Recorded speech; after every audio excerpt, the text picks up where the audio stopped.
Film की शुरुआत में हम देखते हैं कि एक आदमी जिसका नाम इश है वो जंगल के बीच में रहता है। वो एक बायोलॉजिस्ट है और अपने रिसर्च की वजह से शहर से बहुत दूर जंगल में रह रहा है। एक दिन रिसर्च के दौरान उसे जंगल का एक जहरीला सांप काट लेता है। वो बहुत घबरा जाता है और उसका फोन भी नीचे गिर जाता है। अब वो किसी को मदद के लिए कॉल नहीं कर पाता। उसने खुद ही अपना जहर निकालने की कोशिश की और हाथ को काट लिया, लेकिन इसका कोई असर नहीं हुआ। घर जाकर भी उसने हाथ काटा, लेकिन अब देर हो चुकी थी। जहर उसके शरीर में फैल रहा था और उसे अजीब अजीब हेलुसिनेशंस होने लगे। वो कई दिनों तक ऐसे ही पड़ा रहा। एक दिन वहाँ कई साइंटिस्ट्स आए उसे ले जाने के लिए। इस बात का उसे थोड़ा होश था, वो अभी जिंदा था, लेकिन उसके शरीर में कोई ताकत नहीं थी। उसने हिम्मत करके इन लोगों को आवाज देने की कोशिश की, लेकिन आवाज नहीं निकल पाई। और ऐसे ही सब लोग वहाँ से चले गए, ये सोचकर कि इश यहाँ नहीं है। सीन कट होता है और कुछ दिन बाद का सीन दिखाया जाता है। उसके हाथ का जो कट था उससे जहर बाहर निकल गया था और थोड़ा बहुत जहर जो दिमाग तक गया था अब ठीक हो रहा था। बस उसे थोड़े हेल्यूसिनेशंस आ रहे थे। होश में आते ही उसने तुरंत शहर के हॉस्पिटल जाने का फैसला किया। उसने अपनी कार साफ की और शहर की तरफ निकल पड़ा, लेकिन एक अजीब बात उसने देखी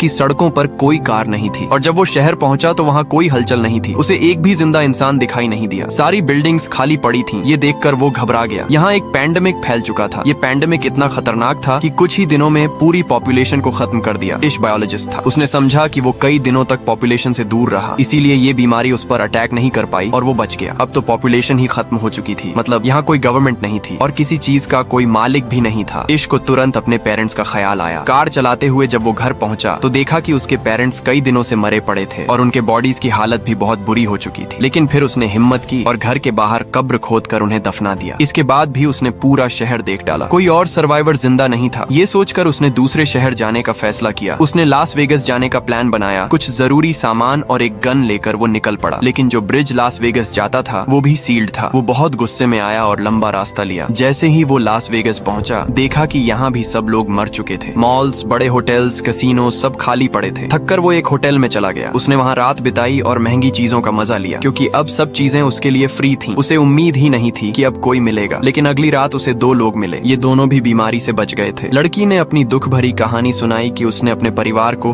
वीडियो कॉल पर मरते देखा है और अब उसके लिए जीने की कोई उम्मीद नहीं बची। वो आदमी भी मरना चाहता था, क्योंकि इतनी अकेली दुनिया में जीना उसके लिए नामुमकिन था। उस रात ये लोग भी इश के साथ रुक गए, लेकिन सुबह होते ही इन लोगों की नीयत इश को खतरनाक लगी। उस आदमी के पास गन थी और वो चाहता था कि तीनों की मौत आसान हो जाए, लेकिन इश जीना चाहता था, इसलिए वो उठकर वहाँ से बाहर निकल गया और उसके पीछे उसे गोलियों की आवाज सुनाई दी। मतलब उन्होंने खुदकुशी कर ली थी। ये हादसा उसे और ज्यादा तोड़ गया। अब उसे साफ लग रहा था कि वो दुनिया में अकेला रह गया है। तेज कार चलाते हुए वो घर लौट आया। रास्ते में एक डॉग उसकी कार के सामने आ गया। वो डॉग भी बिल्कुल अकेला था जैसे इश। इश ने उसे अपना बना लिया और उसे जीने की नई उम्मीद मिल गई। इश ने अपनी जिंदगी नए तरीके से शुरू की। सर्वाइवल बुक्स पढ़ने लगा। खाने पीने की कोई कमी नहीं थी। कमाने की अब जरूरत नहीं थी। हर दिन काम करता और टाउन में घूमता, इस उम्मीद में कि शायद कोई सर्वाइवर मिल जाए, लेकिन हर दिन निराश होकर लौट आता। एक दिन जब वो अपने डॉग के साथ खिड़की पर खड़ा चाय पी रहा था, अचानक उसका डॉग भौंकने लगा। उसे एहसास हुआ कि वहाँ कोई इंसान है। दूर एक घर से स्मोक निकल रहा था, मतलब वहाँ कोई इंसान हो सकता है। वो तुरंत कार निकालकर उस घर की तरफ गया जहाँ स्मोक था। खुशकिस्मती से वहाँ एक लड़की थी। उसे देखकर वो लड़की डर गई, लेकिन इश ने उसे यकीन दिलाया कि वो उसे नुकसान पहुंचाने नहीं आया। वो भी अकेला इंसान है और किसी दूसरे सर्वाइवर को ढूंढ रहा है। ये सुनकर लड़की ने उसे अपने घर आने की इजाजत दी। लड़की का नाम एमा था। बातचीत से हमें पता चलता है कि पेंडेमिक को लगभग 1 साल हो चुका है। एमा और इश ने पूरे साल में अपने अलावा कोई सर्वाइवर नहीं देखा। उन्हें बहुत खुशी थी कि उन्हें कोई और सर्वाइवर मिल गया, वरना अकेले रहना बहुत मुश्किल था। वो डिप्रेशन में जा रहे थे, क्योंकि इंसान का समाज में रहना जरूरी है। अकेले रहकर उनका मेंटल स्टेट बहुत बुरा हो रहा था। उन्होंने फैसला किया कि वो दोनों साथ में इश के घर में रहेंगे, क्योंकि इश का घर जनरल स्टोर के करीब था जहां फूड सप्लाईज पड़ी थी और इश ने अपने घर में बहुत सारा सामान भी जमा कर रखा था, जिससे उनका रहना आसान हो गया। एमा भी अब इश के घर आ गई। दोनों ने जब साथ रहना शुरू किया तो उनकी जिंदगी पहले से बेहतर हो गई। एमा इश का बहुत साथ देती थी। वो इश की अपीयरेंस ठीक करती और दोनों मिलकर घर का रेनोवेशन भी करने लगे, क्योंकि पूरे साल इश ने अपने घर पर ध्यान नहीं दिया था। दोनों हर सुबह उठकर साथ में काम करते और अपने टारगेट्स पूरे करते। इन दोनों ने ये भी सोचा कि अगर पूरी दुनिया में सिर्फ यही दोनों बचे हैं तो इन्हें पॉपुलेशन भी बढ़ानी चाहिए। पहले ये दोनों का फैसला था, लेकिन जब इश को पता चला कि एमा प्रेग्नेंट है तो वो बहुत डर गया। उसे डर था कि उसके बच्चे इस अजीब दुनिया में सरवाइव कर पाएंगे या नहीं। एमा ने उसे हिम्मत दी कि सब ठीक होगा। इश जो बायोलॉजिस्ट था, उसने बुक्स पढ़कर बच्चे को जन्म देने के तरीके समझने शुरू किए, क्योंकि उसे पता था कि अब ये दोनों अकेले हैं और उन्हें ही ये काम करना पड़ेगा। साथ ही दोनों घर को परफेक्ट बनाने की कोशिश भी कर रहे थे। इश ने सोलर पैनल्स भी लगा लिए थे ताकि घर में इलेक्ट्रिसिटी की कमी ना हो, क्योंकि पेंडेमिक को बहुत वक्त हो चुका था। शहर जंगल जैसा बनने लगा था और जंगल के जानवर अर्बन एरियाज की तरफ आने लगे थे। ये उनके लिए बड़ा खतरा था, इसलिए उन्होंने घर के चारों तरफ फेंस बना लिया और जानवरों से बचने के लिए कुछ वेपन्स भी रख ली। इन लोगों ने खुद भी कई वाइल्ड एनिमल्स पाल लिए थे जिनसे उनकी जरूरतें पूरी हो रही थी। और ये लोग बहुत बिजी भी रहते थे। इंसानों की गैर मौजूदगी में पूरा इलाका हरा भरा हो गया था और यहाँ की हवा भी बहुत साफ थी। उनकी सेहत भी बहुत अच्छी हो गई थी। उनकी जिंदगी किसी हद तक परफेक्ट हो गई थी। लेकिन फिर एक दिन उन्हें एक और बड़ी प्रॉब्लम का सामना करना पड़ा। पता नहीं कहाँ से अनगिनत चूहे शहर में आ गए। उन्हें देखकर इश बहुत पैनिक हो गया। इन चूहों को घर से दूर रखने के लिए इश ने अपने घर के एयर गेट्स में आग लगाई, लेकिन ये सिर्फ एक रात काम आया। एमा ने उसे कहा कि हम इसका भी सोल्यूशन निकालेंगे। सुबह होते ही इश घर से बाहर निकला। उसने आसपास कई कैट्स छोड़ दी। कैट्स ने इन चूहों को खाना शुरू कर दिया और आखिरकार ये प्रॉब्लम भी खत्म हो गई। आखिरकार वो दिन भी आ गया जब एमा को बच्चा पैदा करना था। इश ने खुद ये काम संभाला और हमें दिखाया जाता है कि उनकी एक बहुत प्यारी बेटी हुई। ये देखकर दोनों बहुत खुश हुए। उन्हें जीने की नई उम्मीद मिल गई। इसके बाद ये लोग सड़कों पर गए और अपने घर का एड्रेस लिख दिया, इस उम्मीद में कि अगर कोई सर्वाइवर यहाँ आए तो वो उनके घर पहुँच सके खाने और पानी के लिए। 6 साल बाद इश किसी काम से जंगल जा रहा था कि अचानक उसकी कार के सामने एक जंगली जानवर आ गया। डरकर इश बाहर आया और उस जानवर को देखा। वो अभी जिंदा था लेकिन बहुत दर्द में था, इसलिए इश ने उसकी तकलीफ आसान करने के लिए उसे गोली मार दी और मार दिया। दूर से ये सब एक लड़की देख रही थी। गन की आवाज सुनकर वो डर गई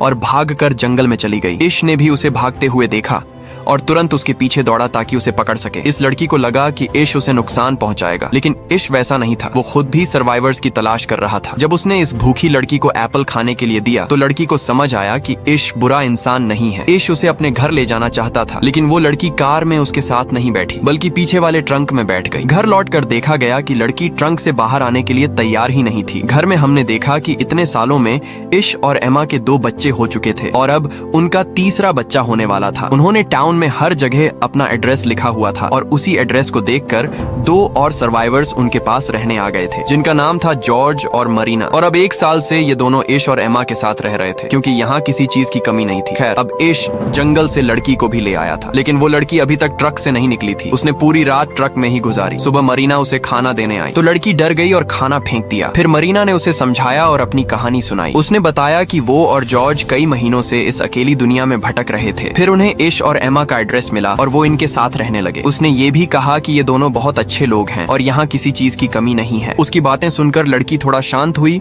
और उनसे मिलने जुलने लगी। लेकिन अजीब ये था कि लड़की अब तक ज्यादा बोली ही नहीं थी और न ही उसने अपना नाम बताया था। एक दिन मरीना ने उसका सामान देखा तो उसमें अजीब और गरीब ड्राइंग्स थीं। साथ ही उसे एक लेटर मिला जिसमें उस बच्चे का नाम लिखा था। उस लेटर में लिखा था कि पेंडेमिक के दौरान उसके पिता ने उसका अब्यूज किया, जिसकी वजह से अब वो हर इंसान के सामने अपने आप को बेच देती है। ये लेटर उसकी माँ ने लिखा था, जिसमें उसने लिखा था कि जब वो मर जाएगी तो जो भी इसे पाए वो इसका ख्याल रखे। ये जानकर सब लोग ईवी का और भी ज्यादा ख्याल रखने लगे। उसी रात एमा ने तीसरे बच्चे को जन्म दिया, जिससे सब लोग बहुत खुश हो गए। 1 साल ऐसे ही बीत गया। एक दिन उन्हें खबर मिली कि उनके इलाके में कोई आया है। सब डर गए। छोटे बच्चों को अंदर भेज दिया गया और सारे बड़े लोग गन्स लेकर बाहर निकले, ये देखने की कौन आया है। उन्हें पता चला कि ये सर्वाइवर्स का एक ग्रुप था जिसमें 4 लोग थे। ये लोग भी इश और एमा का एड्रेस देखकर आए थे। इनमें से एक डॉक्टर थी, मौली। उसने बताया कि इतने सालों में उसे सिर्फ ये 4 जिंदा लोग मिले हैं और अब वो पहली बार इश के परिवार से मिल रही है। उनके चेहरे और बातें साफ दिखा रही थीं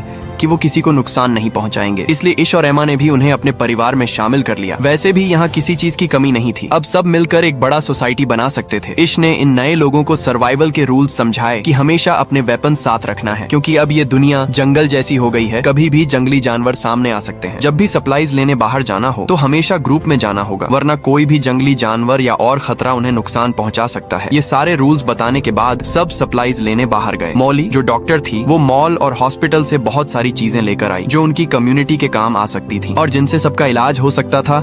साल ऐसे ही बीतते गए और हमें पता चलता है कि इस पूरे ग्रुप में अब बहुत सारे बच्चे हो गए थे, बाकी कपल्स के भी बच्चे हो गए थे। अब उनकी कम्युनिटी बढ़ रही थी। इश अपने बच्चों को पढ़ाता था और उन्हें बताता था कि पहले कम्युनिटीज कैसी होती थी, इंसान कैसे सरवाइव करता था, वो उन्हें सिखाता था ताकि आगे चलकर उन्हें कोई मुश्किल न हो। उनकी जिंदगी सामान्य तरीके से चल रही थी। घर के चारों तरफ पूरा जंगल था और एक दिन उसी जंगल से एक बहुत बड़ा लायन उनके घर में घुस आया। शुक्र था कि सही समय पर इश की नजर उस पर पड़ गई। इश बच्चों को बचाने वहां पहुंचा, लेकिन लायन ने उस पर हमला कर दिया। इससे पहले कि बाकी लोग कुछ कर पाते, लायन ने उसे बुरी तरह घायल कर दिया। ये देखकर सब घबरा गए। जब सब वहां पहुंचे तो लायन वहां से भाग गया। एमा ने इश की हालत देखकर गुस्से में गन उठाई और जंगल में जाकर उस लायन को मार डाला। वक्त रहते सबने मिलकर मोली की मदद से इश की जान बचा ली और फिर उसका इलाज शुरू हुआ। कई हफ्तों के बाद इश पहले जैसा ठीक हो गया। अब 17 साल बीत चुके थे। सबके बच्चे अब जवान हो गए थे। हमें पता चलता है कि इतने सालों बाद इश की सबसे बड़ी बेटी हैदर अपने ग्रुप के एक लड़के के करीब आने लगी। उनकी दोस्ती बहुत गहरी हो गई थी और किसी को उनकी दोस्ती पर ऐतराज नहीं था, क्योंकि अब तो इन्हें आपस में रिश्ते बनाने ही थे। हैदर और वो लड़का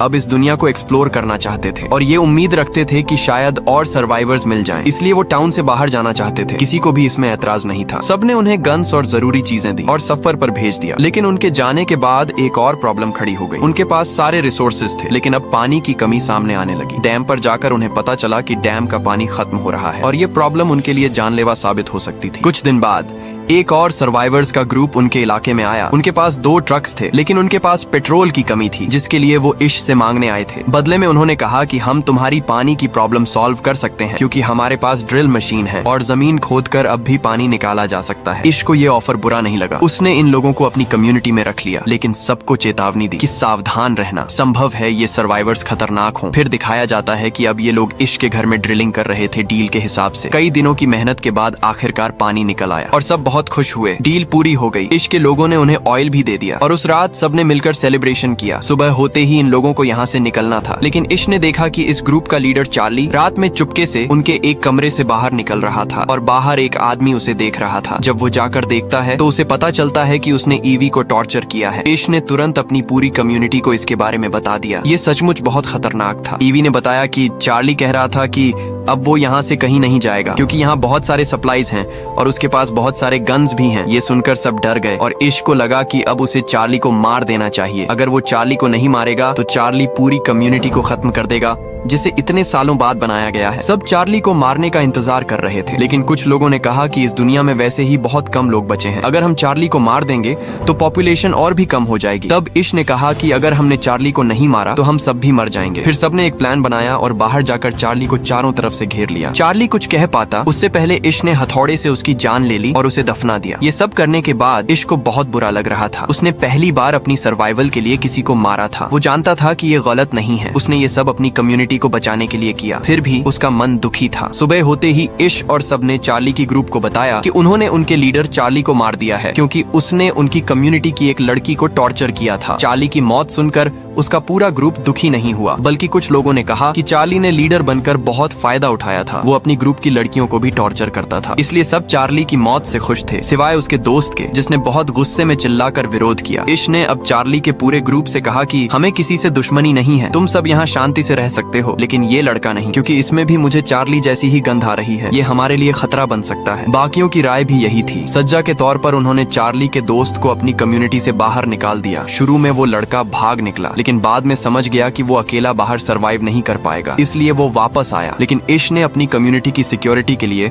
उसे वापस स्वीकार नहीं किया। ये दिखाया गया कि कम्युनिटी के सारे बच्चे पुराने रिसर्च से एक प्लेन बनाने की कोशिश कर रहे थे। उन्हें यकीन था कि कुछ ही दिनों में वो प्लेन तैयार कर लेंगे, लेकिन उससे पहले उनकी कम्युनिटी को एक और बड़ी समस्या का सामना करना पड़ा। कई लोग उसी वायरस से इन्फेक्ट हो गए जो 20 साल पहले फैला था। अब तक सारे सर्वाइवर्स इम्यून थे। मॉली के पास बहुत सारी मेडिसिन थी जिनसे उसने सबका इलाज किया, लेकिन इश का बेटा बहुत बुरी तरह बीमार हो गया। उसकी हालत बहुत खराब थी, जिससे पूरी कम्युनिटी टूट सी गई। इसी बीच इश की बड़ी बेटी हैदर अकेली घर वापस आई। वो रो रही थी। सबने उससे उसके पार्टनर के बारे में पूछा। रोते हुए उसने बताया कि जब वो दोनों जर्नी पर निकले थे तो उन्होंने बहुत सारे सिटीज खोजे, सर्वाइवर्स ढूंढे, हर घर देखा, लेकिन कोई सर्वाइवर नहीं मिला। वो हर जगह अपने घर का एड्रेस लिखते जा रहे थे। फिर वो एक जगह पहुंचे जहां उन्हें जंगल में एक आदमी मिला। उस आदमी ने हैदर के पार्टनर को मार दिया। उसने कहा कि ये चार्ली का बदला है। यानी साफ था कि वो वही आदमी था जिसे इश ने अपनी कम्युनिटी से निकाला था। हेदर ने कहा, मैं अपनी जान बचाने के लिए क्या करती, मैंने भी उसे मार दिया और फिर जल्दी से अपने घर लौट आई। ये सुनकर सब बहुत दुखी हो गए। अभी वो इस गम से निकले भी नहीं थे कि इश का दूसरा बेटा भी मर गया। मामला यही नहीं रुका। इश के बेटे की मौत के बाद और 3 मेंबर्स की मौत हो गई। इस हादसे से इश पूरी तरह टूट गया। अब वो इस दुनिया में जीना ही नहीं चाहता था। वो सब छोड़ देना चाहता था, लेकिन एमा ने उसका साथ दिया। जैसे पहले जब वो दोनों अकेले थे, एमा ने कहा, देखो जब हमें कोई नहीं मिला था तब हमने दोनों ने साथ मिलकर जिंदगी शुरू की थी और आज हम इतने बड़े ग्रुप बन गए हैं। हमें इस दुनिया को आगे बढ़ाना है। अगर तुम ऐसे हार मान लोगे तो ग्रुप के बच्चों को कौन सिखाएगा। ये सुनकर इश को थोड़ा हौसला मिला। वो पहाड़ पर सनराइज देखने गया। वो सनराइज पुराने वर्ल्ड के सनराइज से अलग था। पहले नेचर के कलर्स फीके लगते थे, अब सब कुछ फ्रेश लग रहा था। ये देखकर इश को एहसास हुआ कि ये पिछला वर्ल्ड नहीं है, ये एक नया वर्ल्ड है। वो अपने बच्चों को पुराने वर्ल्ड की तरह जीना सिखा रहा था। ये गलत था। अब उसे अपने बच्चों को नए वर्ल्ड में सरवाइव करना सिखाना था। घर लौटकर उसने बच्चों को स्पीच दी। हम अभी तक गलत दिशा में जा रहे थे। हम पुरानी दुनिया की तरह जीने की कोशिश कर रहे थे, लेकिन जब पुरानी दुनिया है ही नहीं तो फिर उसमें सरवाइव करने की ट्रेनिंग क्यों। ये नई दुनिया है और हमें इसके हिसाब से चलना होगा। इश ने कहा, अब से तुम वही सीखोगे जो नेचर तुम्हें सिखाएगा और जो इस दुनिया में सरवाइव करने के लिए जरूरी है। इस दुनिया में उनकी कम्युनिकेशन पूरी तरह बंद हो चुकी थी, इसलिए उन्होंने अपना कम्युनिकेशन नेटवर्क बनाने का फैसला किया। उन्होंने फिर से एक नया रेडियो बनाया जिससे उनकी कम्युनिकेशन मजबूत हुई। इसके बाद इश ने रोज नए सोशल इवेंट्स रखने शुरू किए जिनसे बच्चों को समझ आया कि कैसे इंसान साथ में रहकर सरवाइव करते हैं। अब इश अपने एफर्ट सिर्फ अपने तक नहीं रखता था। उसने कम्युनिटी से बाहर भी अपना सिटी रेनोवेट करना शुरू किया। उसने होटल्स फिर से बनाए, फिर उसने आसपास के सिटीज को भी रिपेयर करने का फैसला किया। फिल्म के पोस्ट क्रेडिट सीन में हमें दिखाया गया कि इश अपने पोते ग्रैंडसन के साथ है। वो उसे यही पूरी कहानी सुना रहा है। वो अपने पोते से कहता है, ये दुनिया अब हमारी जनरेशन की है, अब इसे आगे बढ़ाना तुम्हारा काम है। ये कहते हुए कहानी यहीं खत्म हो जाती है। अगर आपको ये कहानी पसंद आई हो तो वीडियो को लाइक जरूर करना और ऐसे ही आसान और इंटरेस्टिंग एक्सप्लेनेशंस देखने के लिए चैनल को सब्सक्राइब करना मत भूलना। साथ ही बेल आइकॉन भी दबा देना ताकि नई वीडियो की नोटिफिकेशन आपको सबसे पहले मिले।